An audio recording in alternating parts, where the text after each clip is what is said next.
बिस्मिल्लाहिर्रहमानिर्रहीम। अस्सलाम वालेकुम।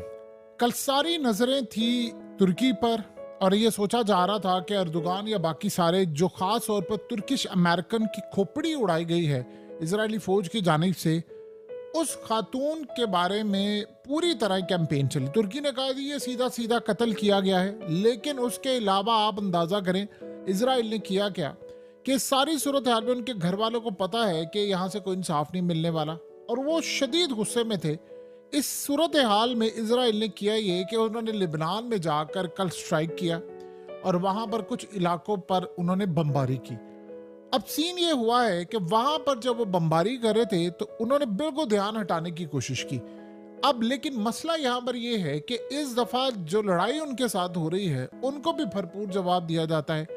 हमला होता है और हमला सीधा सीधा इसराइल पर आकर आज उसका जवाब मिला। आज सूरत हाल ये हुई है, बड़ी अजीबो गरीब सूरत हाल है जो इसराइल के लिए इस वक्त पैदा हुई है और गालिबन इस वक्त बड़ी यानी आप समझिए पोजीशन ही हो गई है कि एक बड़ा अगर स्ट्राइक हो गया तो इनका काफी कुछ उड़ा दिया जाएगा। इस वक्त लिबनान की जानिब से इसराइल की जो मिलिट्री कमांड सेंटर है उस पर रॉकेट्स की गई है बारिश। रॉकेट्स मारने के बाद मुकम्मल तौर पर इनका जो खास तौर पर गुलानी ब्रिगेड हेडक्वार्टर है, आपको याद है कि पहले गुलानी ब्रिगेड को पूरी तरह इन्होंने सफाया किया था। उनकी जो इलीट यूनिट है जिस कमांडोज है यानी इसराइल के टॉप लेवल के, वो पूरी की पूरी मारी गई है। ये वो लोग थे जिन्होंने दावा किया था कि 12 दिन में आपको पूरे का पूरा गजा क्या पूरा फलस्तीन फतह करके दिखाएंगे।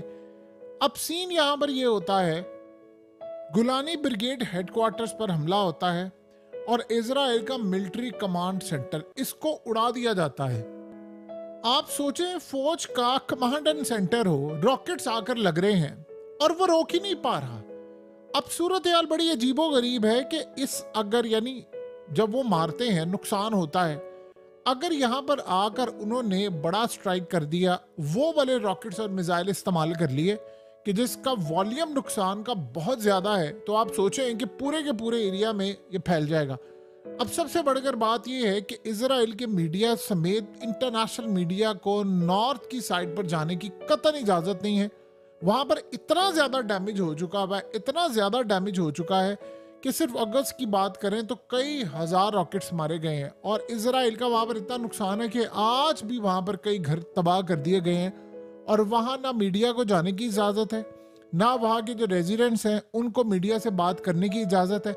जिन फौजियों को मारा जाता है, आप बताइए ना कि एक यानी हेडक्वार्टर के ऊपर आकर एक रॉकेट फायर होता है, एक नहीं कई, और आकर वो हिट करके उसको उड़ा देते हैं।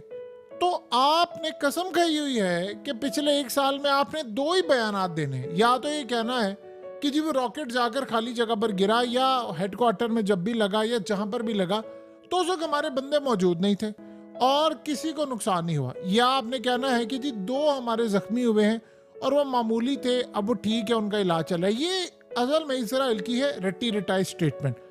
अगर ये स्टेटमेंट वाकई इतनी ट्रू होती तो आपको 3.5 लाख रिजर्व फौज तलब करने की जरूरत ना पड़ती। यहां पर फौजी मारे जाते हैं, उनके जनाजे उठ रहे हैं और उनके घर वाले चीख रहे हैं, लेकिन ये उनको तस्लीम करने को तैयार नहीं है। अब असल में ये जो इनका कमांड सेंटर था ये बड़ा अहम था। यहाँ पर यानी इनके कमांडोस, इनकी इलीट फोर्स सारे का सारा उसका हेडक्वार्टर था। यहीं पर प्लानिंग होती है सारी बैठकर, यहीं पर सारी सूरत हाल अहम समझी जाती है कि कहां पर हमला करना है, कैसे ऑपरेशन करना है।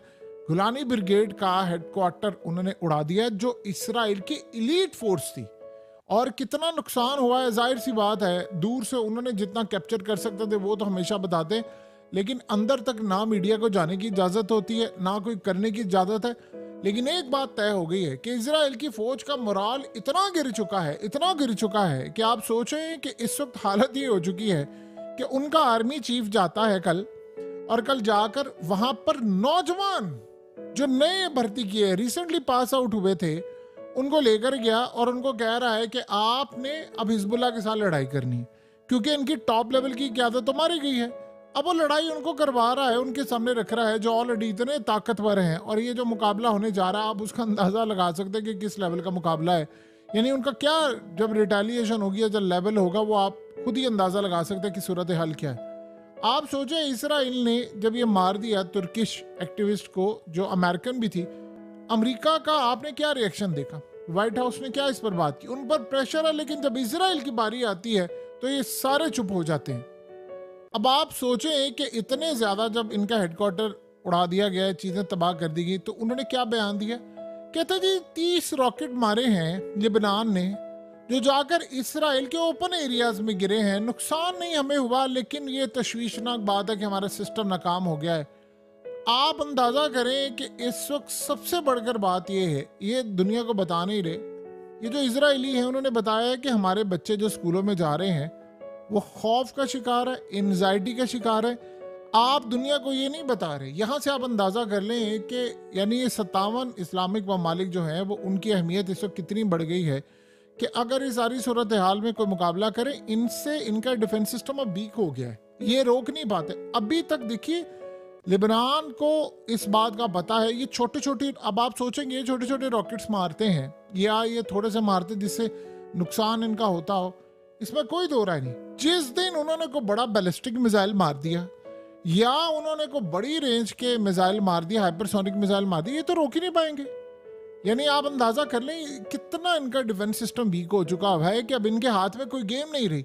अब वो क्यों नहीं मारे? वो इसलिए नहीं मारे, वो जंग नहीं चाहते। ये बड़ी सीधी सी बात है कि वो जंग नहीं चाहते। ईरान ने क्यों नहीं मारा? ईरान भी जंग नहीं चाहता। ये सारे जंग नहीं चाहते, ये असल में रीजन है, वरना वजह और कोई नहीं है। लेकिन एक बात तय हो गई है, इन कम अज कम ये जो जंग के अब 337 दिन है, एक बात तो इसमें तय हो गई है कि इसराइल पर जब जंग छिड़ेगी तो इसका डिफेंस सिस्टम इतना वीक हो चुका हुआ है कि अगर यहां पर मिसाइलों की बरसात हो जाती है, खतरनाक मिसाइल, तो आप जो मर्जी कर ले, इसराइल इसको रोक नहीं पाएगा। सूरत हाल अब ये हो चुकी है कि इसराइल की पोजीशन इस वक्त काफी हद तक सिर्फ और सिर्फ डिपेंड कर रही है अमेरिका के ऊपर। देखिए असल अखाड़ा सजने वाला है अमेरिका में। इजराइल को इस बात की बड़ी परेशानी है कि हमें नहीं पता क्या होने वाला है, क्योंकि वहां की एस्टैब्लिशमेंट ने झुर्लू फेरना है, ट्रंप उनको काबिल कबूल नहीं है और वहां पर खाना जंगी तैयार है। यानी वहां पर जो सूरत हाल है, अवाम सड़कों पर आएगी, अवाम ने छोड़ना नहीं है, उन्होंने कोई रंगबाजी बर्दाश्त नहीं करनी। इजराइल को सबसे बड़ा खतरा यह है कि उनको सूट करता है बाइडन, उनको सूट करती हैं ताकतें, उनको ट्रंप भी नहीं सूट करता। चाहे ट्रंप 1000 दफा ये बात कह लो, उसने ये बात कही है, उसने कहा मैं अगर चला गया ना तो उसके बाद फिर इसराइल कायम नहीं रह सकता, ये मैं हूं जो बचाऊंगा। वो असल में क्यों कह रहा है? वो ये कह रहा है कि भाई मैं आऊंगा और बातचीत करूंगा। तो अब जो सूरत हाल इसराइल की पैदा हो रही है, वो काफी इसराइल के लिए प्रॉब्लमैटिक सूरत हाल है कि कोई दुनिया का डिफेंस सिस्टम ऐसा नहीं है जो बचा सके। और सबसे बढ़कर एडवांटेज ये है कि एक एक इंफॉर्मेशन, एक एक डाटा, अब ये जो गुलानी ब्रिगेड वाली साइड, आपको पता है किस साइड पर आती है? यानी ये इसके साथ गुलान, खासतौर पर गुलान की जो पहाड़ियां हैं और दीगर जो एरियाज है, वहां पर भी शदीद इस वक्त रॉकेट मारे गए और वो सारे नाकाम हुए। अब यही काम इसराइल ने किया कि उन्होंने शाम की यानी गुलान हाइट्स के ऊपर मारने की कोशिश की। वहां पर इसराइल का लगा हुआ था डिफेंस सिस्टम, यानी इनकी अपनी साइड पर जो लगा हुआ था वो तो फेल हो गया, लेकिन दूसरी साइड पर रूस का डिफेंस सिस्टम लगा हुआ था, तो वो तो पूरी तरह इन्होंने वहां पर इसराइल के जो रॉकेट मारे गए थे वो तो उन्हें रोक लिए, या उनकी जानिब से जो मिसाइल है जो स्ट्राइक किया गया। ये बात इसराइल को बड़ी खटक रही है कि हमारा एडवांस मिसाइल सिस्टम फेल है और अमेरिका का जो मिसाइल सिस्टम है वो भी फेल है, और अमेरिका से जो मिसाइल हमें मिल रहे हैं वो वहां पर जाकर हिट कर रहे हैं। सबसे बड़ा इसराइल के लिए मसला ये पैदा हो रहा है कि उसको ये नहीं पता कि इस जंग की सूरत हाल क्या है और क्या मामला होने वाला है।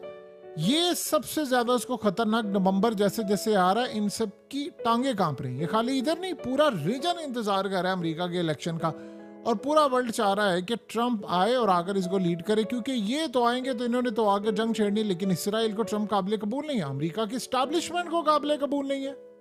तो अब सूरत हाल ये है कि अगर वो आकर इनको रोकते हैं या मिसाल के तौर पर कहते हैं जी हमने असले की सप्लाई नहीं देनी, तो ये क्या करेंगे? अब मसला सारा ये है कि छोटे छोटे रॉकेट्स अगर इनका लिबनान के उन्होंने ये हशर इनका करना शुरू कर दिया, तो जो लॉन्ग रेंज है या वो बैलिस्टिक मिसाइल है उसकी सूरत हाल क्या होगी? आप एक बात को समझे कि इसराइल ने असल में काफ़ी हद तक परेशान है, तो इस बात पर भी परेशान है कि अगर इस जंग के अंदर जो सूरत हाल बढ़ती जा रही है, जैसे उन्होंने कल अमरीकी को मार दिया, उसकी खोपड़ी उड़ा दी है, उस खातून के बारे में अमेरिका के अंदर शदीद गुस्सा पाया जा रहा है, मीडिया को कहा गया कि आपने इस पर डिस्कस नहीं करना, तो ये कुल मिलाकर जो सारी सूरत हाल है ये तो इंडिकेट कर रही है कि अगले कुछ अरसे के अंदर हालात बिल्कुल एक टर्न लेने वाले हैं, जिसमें इसराइल की पोजीशन बहुत ज़्यादा वीक हो जाएगी। इसराइल के पास रोकने के लिए अब कोई डिफेंस सिस्टम बाकी नहीं रहा। अब सोचें कि अभी आपको पता है कि ईरान ने अपने बैलिस्टिक मिसाइल इस वक्त पहुंचा दिए हैं रूस में। अब रूस हमेशा उन मिसाइलों को लेगा जिसने अमेरिका को तबाह करना है, उनके डिफेंस सिस्टम को तबाह करना है। और उन्होंने कहाँ से ये चीज़ देखी? ये चीज़ उन्होंने देखी है कि लेबनान को इन्होंने जो मिसाइल दिए हैं, रॉकेट्स दिए हैं, या जो इराक या इधर उधर से मारते हैं, वो अमेरिका के डिफेंस सिस्टम को फेल कर रहे हैं, वो यूरोप के डिफेंस सिस्टम को भी फेल कर रहे हैं। तो इसीलिए वो कारकर्दगी दिखा रहे हैं। अब वही चीज़ उन्होंने यूक्रेन में की, यूक्रेन में भी अमेरिका का लगा हुआ है, तो वो वहाँ पर भी फेल करेंगे। तो यहाँ से आप सोच रहे हैं इसराइल के खिलाफ जाकर उन्होंने कितनी बड़ी कामयाबी ली है। ये अब तक इसराइल को बड़ा झटका लगा है।